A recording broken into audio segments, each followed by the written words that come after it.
জি। আপনি তো বিএনপি থেকে সমর্থন পেয়েছেন, কিন্তু বিএনপির নেতাকর্মীরা আসলে ভোটের মাঠে আপনার সাথে কতটা আছে থাকবে এটা নিয়ে সংশয় আছে কিনা? না না, আমার মধ্যে চুল পরিমাণ সংশয় নেই। এবং ইতিমধ্যে আমি দেখেছি যে এটা নিশ্চিত হবার পরে বিএনপির একেবারে তৃণমূলের নেতা কর্মী সমর্থক থেকে শুরু করে সাধারণ মানুষের মধ্যে একটা বিশাল একটা উচ্ছ্বাস, এক ধরনের বাঁধভাঙা জোয়ারের মতন। ইতিমধ্যে গত কদিনে শত শত নেতাকর্মীরা এখানকার যে থানাগুলো ওয়ার্ডগুলো থেকে তারা আমাদের অফিসে এসছেন, বাসায় সামনে তারা জড়ো হয়েছেন। অসাধারণ একটা স্বতঃস্ফূর্ততা। এবং আমি আশা করি আমি বিএনপির নেতা কর্মী সমর্থক সংগঠক, শুধু মূল দল না, বিএনপির বিভিন্ন গণসংগঠন যারা আছেন, ইতিমধ্যে প্রায় শত শত নেতাকর্মীরা যোগাযোগ করেছেন, অন্যান্য দল এবং আমাদের দলের বাইরেও।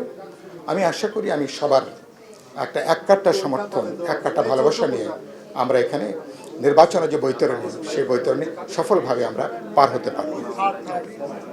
আমরা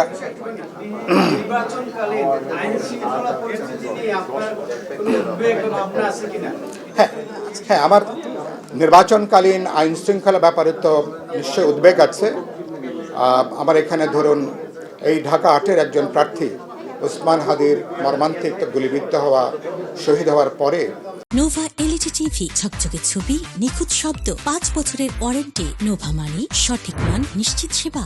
স্বাভাবিকভাবেই প্রার্থী, রাজনৈতিক দল, জনগণের মধ্যে এক ধরনের আতঙ্কের জায়গাটা আছে। আমি আশা করি এটাই সরকারের সবচেয়ে বড় চ্যালেঞ্জ। ল এনফোর্সিং এজেন্সিস, প্রশাসন সবাইকে একটা পেশাদারি দায়িত্বের মধ্যে আনা।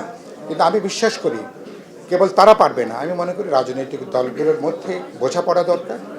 এবং নির্বাচন একটা যৌথ অর্কেস্ট্রার মতন, সরকার, নির্বাচন কমিশন, রাজনৈতিক দল, ভোটারেরা একটা সম্মিলিত উদ্যোগের মধ্যে ১৭ বছর ধরে মানুষ এ ধরনের একটা নির্বাচন অপেক্ষা করছে, যে নির্বাচনে সে তার পছন্দের দল এবং প্রার্থীকে ভোট দিতে পারবে।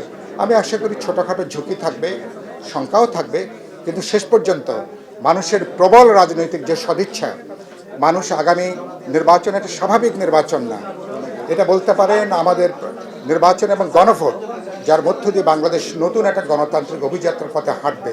সেই নির্বাচন উৎসবমুখর হবে, অংশীদারিত্বমূলক হবে এবং মানুষ ভয়হীনভাবে, নিরাপদে মানুষ ভোট দেবে।